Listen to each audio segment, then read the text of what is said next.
ስለን ተመልካቾቻችን ቴዲ አፍሮ በዚህ ስቱዲዮአችን ይገኛል። ዋሽንግተን ዲሲ በሚገኘው የአሜሪካ ድምጽ ስቱዲዮ ነው ያለው። ቴዲ እንኳን ደህና መጣ። እንኳን ደህና ቆየኝ። የሰነበተ ቀጠሯችን ዛሬ የያዘ ይመስላል። አዎ ይመስላል። በቀደመ ፕሮግራማችን መጥፋትህን ስንናገር ነበር። የመጣህበት የኢትዮጵያውያን የሽልማት ድርጅት ማህበረ ጊራን ዘረ ኢትዮጵያ በተባለው የሽልማት ድርጅት ከተሸለሙት ወይም ለውቅና ለክብር ከበቁ የዘንድሮ ተሸላሚዎች አንዱ ሆነ ነው። እንኳን ደስ ያለ። እንኳን አብሮ ደስ ያለ። የጥቁር ሰው የሚለውን ዘፈን ሲዘፍን በዛው አካባቢ ትልቅ በዩኒቨርሲቲ ኦፍ ዋሽንግተን ፕሮፌሰር ሬሞንድ ጆንስ የሚባሉ the battle of Adwa African victory in the age of empire የሚል መጽሐፍ በዛ አጋጣሚ ጊዜ ጻፉ። ያ መጽሐፍ በእውነቱ ቴዲ አፍሮ ከዘፈነው የጥቁር ሰው ጋር አብሮ የሚሄድ ነው። ከዛ በፊት መላው ጥቁር አጎብድዶ የቅኝ ግዛት በላዩ ላይ ተጭኖት የኖረ ህዝብ ነበር። የአድዋ ጦርነት ግን አነቃው። የጥቁር ሰውም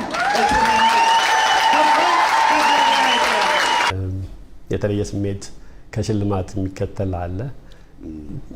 ስለዚህ ሽልማት ታውቅ ነበር? በእውነት ለመናገር አላውቅም ነበረ። ባለፈው ጊዜ በስልክ ስናወራት እዚህ እንደሆነ አንተ ነህ እንደውም ያስረዳኸኝ እና 20 ምናምን ዓመት ሆኗቸዋል ብዙ ሰዎችን የሚያበረታታ ሽልማት እንደሰጡም አወቅኩኝ። በእለቱም ደግሞ ያን ሁኔታ ሳይ ደስ አለኝ። ለምን በእኔ መሸለም ብቻ ሳይሆን እነዛ ወጣቶችንም ሁሉንም ሲሸለሙ ለማበረታታት ሌሎችንም ደግሞ ለማነሳሳት ይረዳልና ቁም ነገረኛ ሰዎች ናቸው። ይሄን አይነት ሀሳብ ይዘው ሀገር ሳትወድ እንደዚህ አታረግም እና ጥሩ ስራ ነው እየሰሩ ያሉት። በዚህ አጋጣሚ ላመሰግናቸው እወዳለሁ። እግዚአብሔር ይስጥልኝ።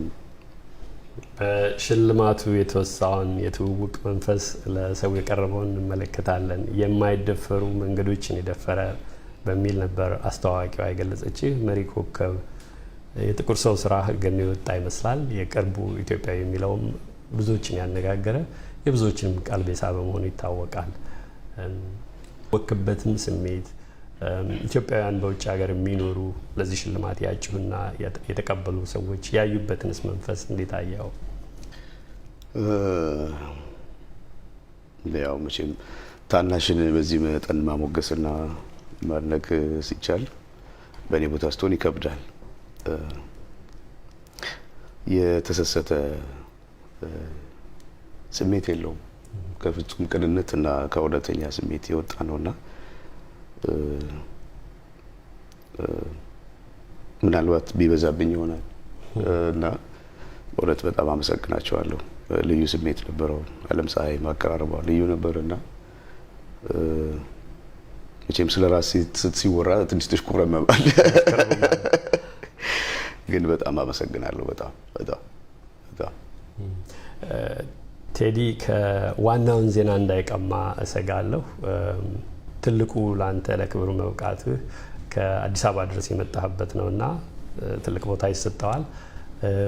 በእለቱ በዝግጅቱ ወቅት ዘግይተህ ነበር የደረስከውና የናፈቁህን ያህል የጠበቁ ይመስላል ታዳሚዎቹ። ለምን ዘገየ? በእውነት ለመናገር ከቨርጂኒያ ወደ ዲሲ ነበር የምንመጣው። ዲሲ ነው ሆቴላችን ያለው እና እዛ ሰዓት ላይ ከቨርጂኒያ ወደ ዲሲ መግቢያው የሞተር ሳይክል ፓሬድ የሚባል በብዙ ግሩፕ ሆነው የሚነዱ ሰዎች ለረጅም ሰዓት ለ2 ሰዓት ከ40 ምናምን ደቂቃ እዛ ጋር ስታክ አድርገን ነበር። ከዛ ወዲህ ነው እንግዲህ ቤት ገብተን ልብስ ቀይረን ለመምጣት በተቻለ መጠን የሞከር ነው። ያም ቢሆን ግን መቼም ያለውን እውነተኛ ምክንያት በታማኝነት ለመግለጽ ያህል እንጂ ይቅርታ ከመጠየቅ የሚያስቆም አይደለም እና በዚህ አጋጣሚ በእውነት ከፍተኛ ይቅርታ ጠይቃለሁ።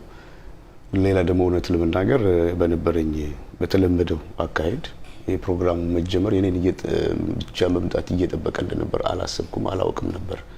ምክንያቱም ከተሸላሚዎቹ አንዱ እንደመሆነ መጠን ሌሎቹ ሁኔታዎች የተካሄዱ ቢያንስ እንደርሳለን የሚል ሩጫ ነው ስናደርግ የነበረው። ግን ስንደርስ ደግሞ ለካ ፕሮግራሙ እንዲጀመርም የኛ መኖር ነበረበት። ይሄ ደግሞ መቼም ገምተህ በተረዳኸው መጠን ያጋጠመን ነገር ነው እና ያ ደግሞ በጣም አሳዛኝ ነበር። በዚህ አጋጣሚ ሁሉንም ከልብ ይቅርታ እንጠይቃለን።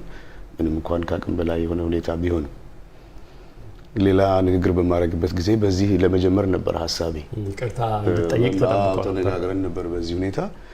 ግን በእውነት ለመናገር ብቻም ካቀማመጡ ጀምሮ እዛ ጋር በነጭ መብራት ረጅም ሰዓት እንደዚህ ቁጭ ብዬ አላውቅም እና ልክ ንግግር ለማድረግ ከመውጣቴ በፊት ለዛ ወጣቶች አነጋገር አስደስቶኝ ነበረ። እነዛ ልጆች እና እነሱ ላይ ነበር ሀሳቤ። ያን ሀሳብ ለመግለጽ ነበር ያሰብኩት እና ስወጣ ሽልማቱም ሁኔታውም ሲፈጠር ያለው ሁኔታ በዚህ አጋጣሚ ይቅርታ እንጠይቃለን። ሁሉ ይቅርታ በያሉበት ለተመልካቾች ለታዳሚዎችም እንደደረሰ ተስፋ አደርጋለሁ። ቴዲ ይሄ የብዙዎችን ቀልብ የሳበ እንደ ወትሮ ሌሎች ስራዎች ሁሉ ብዙዎችን ያነጋገረ ታላቅ ስራ ይዘህ መጥተሃል። አንዳንዶችም ከመምጣቱ በፊት ብዙ የተነጋገሩበት ነው። ግራ ቀኝ የየበኩላቸውን ሀሳቦች ሰንዝረዋል። በእኛም የሬዲዮ ፕሮግራም ሰፊ ቃለ ምልልስ ከጽዮን ግርማ ጋር አድርገሃል። ብዙ ስለ ሙዚቃው ባናወራም አንዳንድ ነጥቦችን እናነሳሳለን። ኢትዮጵያዊነት፣ ታሪክ፣ የማንነት ጥያቄ፣ አንድነት ብዙ ጊዜ ደጋግመህ የምትጎበኛቸው ርዕሶች ናቸው። ለምን? ምክንያቱም ደጋግመን ልናስብበት የሚገባ በጋራ ጉዟችን ላይ የገጠመ ችግር ነው ብዬ አስባለሁ እና ይህንን አስተካክሎ ለመሄድ ደግሞ ሁላችንም ይህን ጉዳይ ቅድሚያ ልንሰጠው ይገባል ብዬ አስባለሁ። ምክንያቱም ተያይዘን መራመድ ካልቻለን ተያይዘን መውደቅ ነው የሚቀጥለው ነገር እና ይሄ ደግሞ እንደ አንድ ዜጋም እንደ ትውልድም አካል ሁላችንም የሚያሳስበን ነገር ነው። ወደሚቀጥለው ነገር ለመሄድ መጀመሪያ መጥራትና መሰራት ያለበት ነገር አለ እና ለዚህ ደግሞ ሁሉም ትውልድ ሊሳተፍበት የሚገባ ከምንም በላይ ደግሞ ታላላቆቻችን ሊያስቡበት የሚገባ እኛን መንገድና አቅጣጫ ለማሳየት ይሄ ደግሞ አሳሳቢ ነው። ምክንያቱም አገር ሲኖር ነው ሁሉ ነገር ሊኖር የሚችለው። እዚህ አንጻር ነው እንደዛ ማድረገው። የአሳሳቢነቱን ቀዳሚነት ብዙዎች የሚስማሙ ይመስለኛል። በሀገር ውስጥ ያሉ የፖለቲካ ልዩነቶች፣ አወዛጋቢ ሁኔታዎች፣ መልካም ያልሆኑ ሁኔታዎች እንዳይፈጠሩ ያደርጋል የሚለው ስጋት በብዙዎች ያድራል። በሀገር ውስጥ ተቀስቅሶ የነበሩ ቀውሶችም የቅርብ ጊዜ ትውስታዎች ናቸው እና ያን ስጋት ብዙዎች ሊጋሩ ይችላሉ። የታሪክ ንባብክን ታሪክ እንደ ጸሐፊውም የሚወሰድበት እንደ ፍላጎት ማስፈጸሚያም የሚወሰድበት ጊዜ አለና ያንተ በታሪክ የምታነሳቸው ባለ ታሪኮቻችንን ጨምሮ አጉልተህ የምታወጣቸውን በሌላ አይን ወይም ባለመስማማት የሚመለከቱ ወገኖች መኖራቸው የአደባባይ ጉዳይ ነው እና እሱ እንዴት ትመለከታለህ? በሁለት ነገር ነው።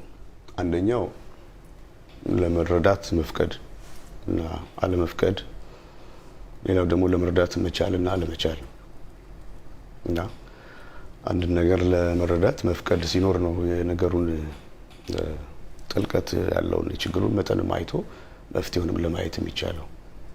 በተዘጋ ልብ ምንም እውነት አይገለጥም። ስለዚህ አንድም ካለመረዳት ነው፣ አንድም ደግሞ መረዳት ካለመፈለግ ነው። ይህ ግን ለምን ሆነ አይባልም፣ ሆኗል። እንዴት መሆን አለበት ነው። ምን ይሻላል? እንዴት ብናረግ ይሻላል? በጥበብ ስራዎች መነጋገር ይቻላል ብለህ ታምናለህ? በጥበብ ስራዎች መነጋገር ይቻላል። ጥበብ ትልቅ መሳሪያ ነው። ኪነ ጥበብ ትልቅ መሳሪያ ነው እና እንደ አጋጣሚ ደግሞ እኔም በዚህ ሙያ ውስጥ ስላለሁኝ ስለተፈጠርኩኝ በተቻለ መጠን ያን ስሜት ለማሳደር ነው የሞከርኩት።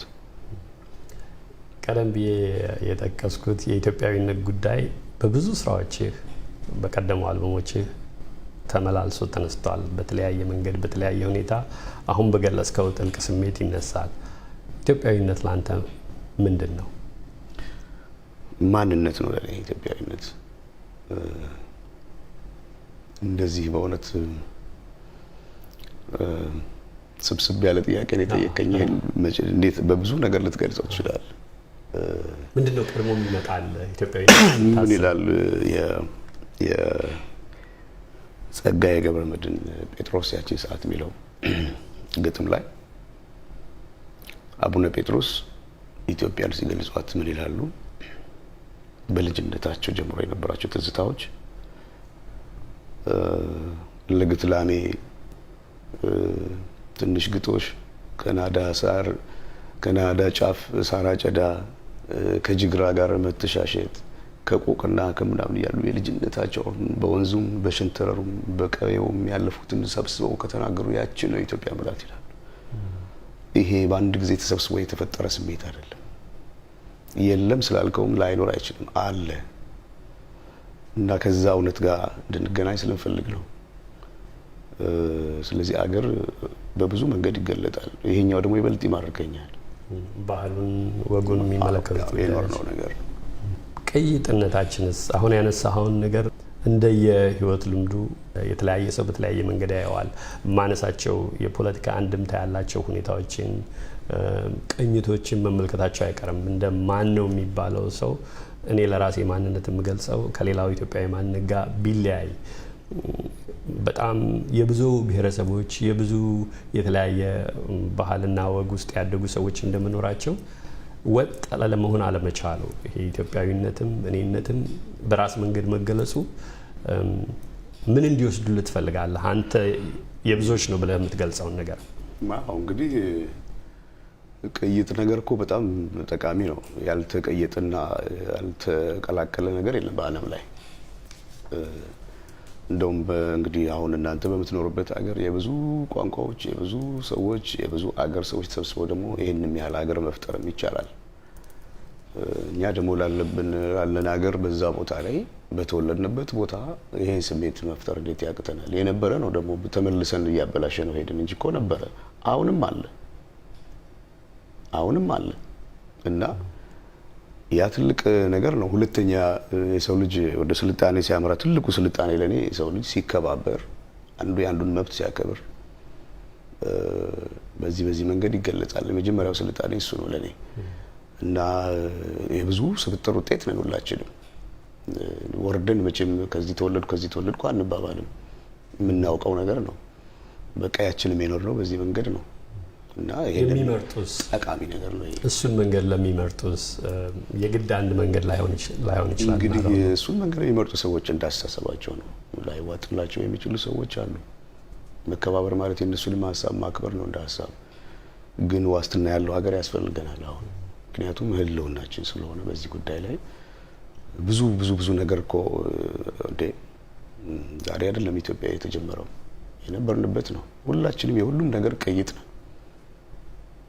ሁላችንም እና የተዋበ ሀገር የተጀመረውን የበፊቱን ጥሩ ነገር ወስደን የተበላሸውን አስተካክለን ወደፊት መራመድ አለብን። ከዚህ እዛው መልሶ የሚይዘን ነገር ላይ መሄድ ይሄ ኋላ ቀርነት ነው እና መሰልጠን አለብን፣ መራመድ አለብን። መጀመሪያ ሰዎች መብላት ሲችሉ ማሰብ ይችላሉ።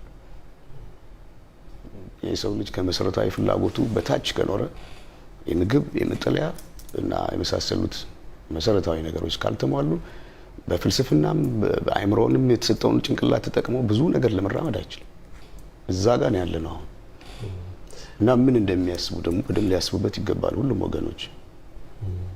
በአእምሮም በአስተሳሰብ ልዕልና መራመድ አለብን። ተመልሰን እዛው መርገጥ የለም። ብዙ ነገር አጥብተን እኮ የሰራነው ነገር ነው እንደገና እየተናደ እንደገና እዛው መሄድ ይልክ አይደለም። ነጻ አስተሳሰብን ስለማራመድም ነጻ ስለመሆንም የሚመለከቱ ጭብጦች ነው እያነሳ ያለው። በጥበብ ስራዎች ቅድም መነጋገር ይቻላል ብለሃል። ሰዎች ነጻነታቸውን ወይም ደረሰብን የሚሉትን በደል ለመገለጫነት የሚጠቀሙ ይመስላል የጥበብ ስራዎችን። ያንተን ስራዎች በመጀመሪያ የምታደርገውን ነገር በጥራት አመጣጥነህ የምትፈልገውን ሀሳብ ምን ያህል ይገልጻል የሚለው ነገር ላይ ብዙ ጊዜ ታጠፋለህ። ከዛ በማንኛውም ሁኔታ ደግሞ መቼም አብዛኛው ሰው ሊቀበለው ይችላል እንጂ የማይወደው ደግሞ ክፍል ሊኖር ይችላል። ትልቁ ነጥብ አንድ የሚያደርገን ብዙ ነገሮች አሉ። እኔ አንድ ሰው ነኝ። ለምሳሌ በተለያየ ብሔር ቋንቋ ውስጥ እዛ ጋር ስትጫወት ሁሉም እኔ ነኝ ማለት ነው። እኛም እንደዛ ነን። የሚታይ ነገር ነው እኮ ያንን ነገር ነውና በዛ መጠን ነው ማየው። እስቲ ፈታ ወዳሉት እውነቶች እንምጣ። የሀገር ጉዳይ የታሪክ ጉዳይ እያነሳን ነውና ጠንከር ባለ ስሜት ከመነጋገር ገራገሩን እናውራ። ስለ መነቃቃት የፍቅርን ያህል የአንድነትን ያህል የታሪክን ያህል ትዘምራለህ፣ በዘፈኖች ታንጸባርቃለህ። ወጣቶችን በቀናው መንገድ እንዲሄዱ ሰላም እንዲመጣ በብዙ ስራዎች ውስጥ ጎልተው የሚታዩ ድምጾች የሚሰሙ ድምጾች ናቸው። አንተ በምን ትነቃቃለህ? የሚያነቃቃ መንፈስ በምን መንገድ ይመጣል? እኔ በፈጠራ ወቅት ነው የምትለኝ አይደለም? ምንም ጊዜም ጥሩ ነገር ሳስብ ጥሩ ነገር ስሰማ ነው እንደውም የመስራት ፍላጎቴ የሚነሳው። ለምሳሌ ወይ ስልክ ደውሎ ከሌ ታመመ፣ ከሌ ሞተ፣ ወይ ደግሞ ጥሩ ያልሆነ ያ ኤነርጂው ይጋባባሃል ራሱ እና ያወርደኛል እሱ እና ጥሩ በማሰብ ነው እንደው ትልቅ ሰው ጥሩ መንገድና ትልቁ መንገድ ብዬ የማስበው ትልቅ ኃይል ይሰጣል እሱ። በዛ መንገድ ነው ጥሩ ነገር ማሰብ፣ ጥሩ ነገር መጫወት፣ መነጋገር፣ ህይወትን መካፈል። ብቻችን አይደለም የምንኖረው ሁላችን እና በዚህ መንገድ ነው። ወደ ሙዚቃዎች እንሂድ። የሙዚቃ ምርጫዎች የራስ የገዛ ስሜትን ጭምር እንግዲህ መነቃቃቱ በአንድ መንገድ ምናልባት ከምትሰማቸው ሙዚቃ ምርጫዎችም ጋር ከተገናኘ ሌሎች የጥበብ ስራዎችና የሌሎች ሰዎች ስራዎች የሚስቡ የሚማርኩ ካሉ ከዚህ ቀደም የወጣቶችን አውርተናል በቀደመ ውይይታችን።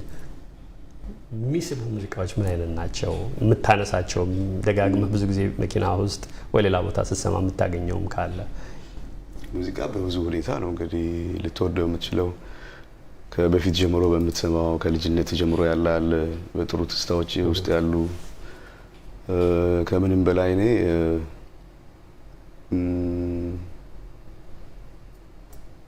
እንግዲህ ብዙ ዘፋኞች ዘፈን ነው የምትወደው ከድሮ ጀምረህ እነ ጥላሁን ገሰሰ፣ እነ ሙሉቀን፣ ቀጥሎ ደግሞ እንግዲህ በሚቀጥለው ደግሞ ትውልድ ያሉትን የተለያዩ እነ ቴዎድሮስ ታደሰ፣ እነ ኤፍሬም፣ እነ አስቴር አወቀ እንዲህ ያልክ ወደዛ ነው ብዙ ጊዜ የምሰማው እነሱን ነው ብዙ ጊዜ። ሙላቱ አስታጥቄን በጣም ወዳለሁ። እና ኃይሉ መርጊያ ደግሞ እንደዚህ ቅድም ሳሰማ የነበረው ያሰማው ቆየ በሰባዎቹ የተጫወተ ደግሞ ከእንግሊዘኛ ድሮ ኦንሊስ ነገሮች በጣም እነሱ ሶል አላቸው። በጣም ደስ ይሉኛል እነሱ። ብዙ ነው። ሙዚቃ የምትሰራበት ሁኔታ ውስጥ እጅግ በደንብ ይታያል። እንደ ድምፃዊ በድምጽ ብቻ አትወሰንም። የግጥም ስራዎች፣ የሙዚቃ ድርሰቶች ያንተ ናቸው። ዜማ ድርሰቶች ያንተ ናቸው። ቅርብር ውስጥም እጅህን የምታስገባ ይመስለኛል። ምን ያህል እንደምታስገባ አንተ ትነግረናለህ። ምንድን ነው በዛ ደረጃ እንድትሳብ የሚያደርግ? ብዙ ጊዜ የተወሰኑትን ስራዎች መስራትና መተውም አለ፣ ግን ጥሩ ስራ ስለሰራ ልንከራከራ አንችልም። እንግዲህ ከተሰጥኦ ጋር ይያያዛል። ግጥም የምትጽፈውም ተሰጥኦ ሲኖርህ ነው። ዜማ የምትሰራውም የምትዘፍነውም። ከዛ ባለፈ ደግሞ የፕሮዲውሰር ጸባይ ያለው ደግሞ ተሰጥኦ አለ። እንደዚህ አይነት ተሰጥኦ ካላቸው ለምሳሌ እንዲረዳን ቀደም ሲል እነ ሙሉቀን መለሰ ሙዚቀኝነትንም ስራ ነበር አብረው የሚሰሩት። በአፉ ነበር ትራምፔት በአፉ እያለ ኢንትሮ መግቢያ ሙዚቃ ሁሉ ይፈጥራል። እንደ አሊ ቢራም እንደዚህ አይነት ሰው ነው። ሌሎችም ብዙ በእንጠቅስ ሌሎች የሰጧቸውን ድርሰቶች እንኳን እስከ መቀየር ይሄዳሉ። ሌሎች የሰጧቸው ነው አብረህ የምትሰራው ነገር ነው። ምናልባት የድርሻ መጠን ልዩነት ይኖራል።